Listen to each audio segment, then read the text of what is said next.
Hi everyone, this is Aaron for Zollotech, and one of the most requested videos I get is what is on the devices I'm using. I haven't ever done a what's on my Android phone, so that's what this video is. I've done what's on my iPhone, what's on Windows Phone 7, and here we have the Galaxy Nexus running Ice Cream Sandwich, and we're going to take a look at what's on this phone. Now, honestly, I use a lot of different phones all the time. My primary phone is an iPhone, and I'm always testing an Android phone, so I generally carry 3 different phones on me. I carry one iPhone, I carry a Windows Phone 7 device, and an Android device because I'm testing them all the time and trying to find new apps, things like that. So I may not have the apps that you use, and that's where I would ask for suggestions. But let's take a look at what's on this phone first.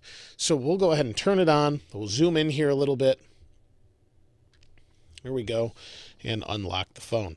Now, my home screen's kind of cluttered here on this phone, and I generally like it pretty clean, but I'm used to the icons being right there, and so they're all right up front.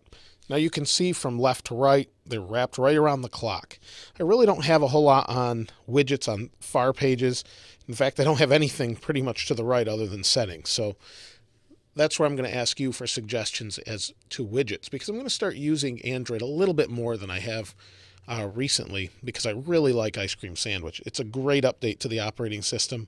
I know some tech places have given it, some tech reviews have given it some bad feedback. I'm not really sure why. I think it's a great update. It seems to be much more stable and smooth than other versions. But anyway, as you can see here, let's go back home.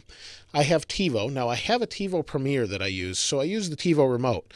Works great. It works great on iPhone, and then it came to Android, and it works great on an Android phone.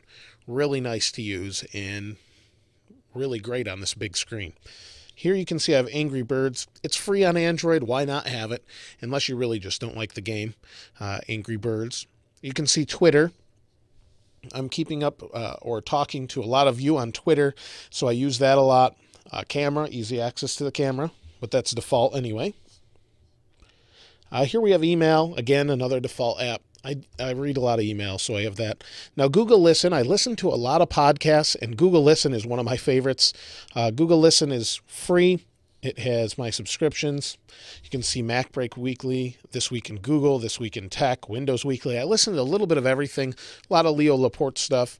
There's also some things like The Car Guys I listen to, all sorts of different things, but great little podcasting app. Does a great job, works great, is free, so why not use it?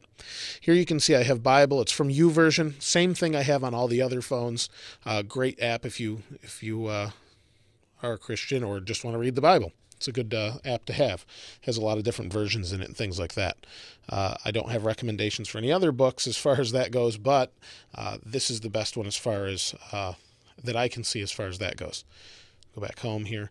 Now we have Pulse. Pulse is a news reader that I use to get all my news from all the different feeds, from Engadget, Mac Rumors, The Verge, 9 to 5 Mac, Windows Mobile Power Users, all sorts of different feeds that I look at, and it lets me check those and is presented in a really nice way. Again, another free app.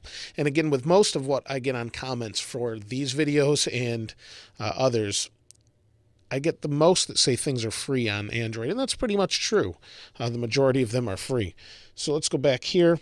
Here you can see I have, up at the top, I have Amazon Kindle. Now, I don't do a whole lot of book reading on here. I do more testing to see how things sync between different devices. So that's really there as more of something just to take a look at.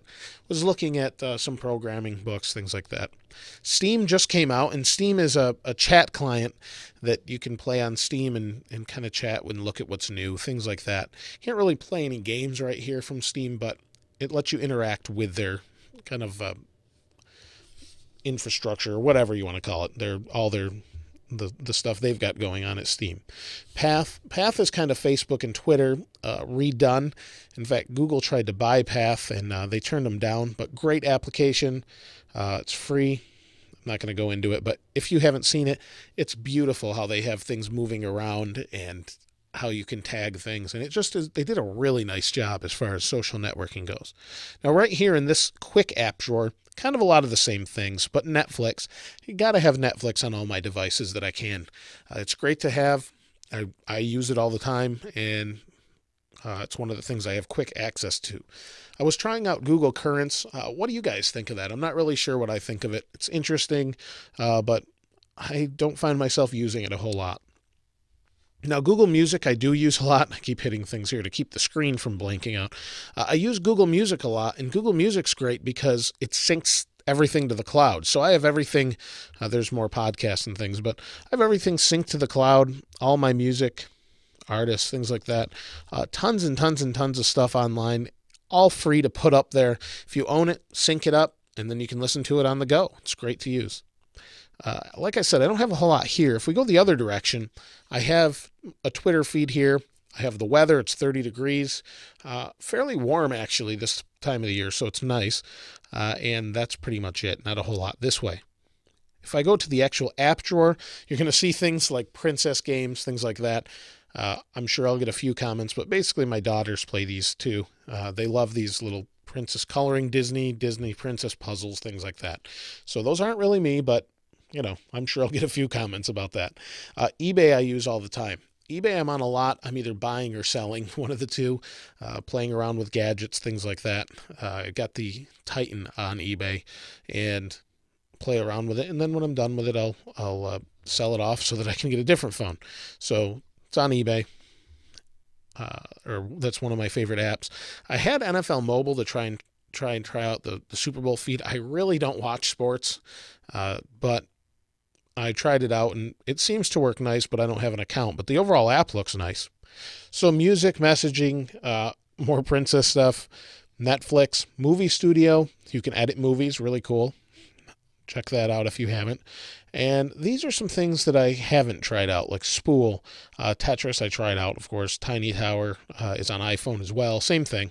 But Speed Test I use a lot. And Speed Test mostly because I'm testing 4G speeds. I've gotten as high as 27 by 17. So that's 27 megabits down by 17 megabits up. Pretty impressive speeds on 4G. That's faster than many people's cable modems. So overall, that's really what's on my phone. You saw Facebook there.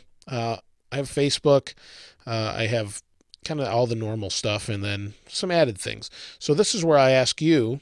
No, I don't want that right now. I didn't mean to open that. So this is where I ask you, what are your favorite apps? And if you have a moment, list, I guess, maybe your top 5 or 10 apps that you use regularly in the comments below.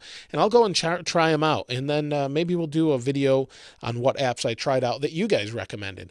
Because you guys always have some great recommendations. And there's so many apps now between all the different platforms. It's just not possible to hit every one that's great. I can look at staff picks, but people that have been using Android know better than the staff, I think, most of the time, because they're paid to do that, where you guys are trying them out and trying one, saying it stinks, trying another. You get the idea. So if you could suggest any great ones, I'd love to hear what you have to say. Other than that, though, thanks for watching. As always, if you haven't subscribed, please go ahead and subscribe. This is Aaron. Thanks for watching. I'll see you next time.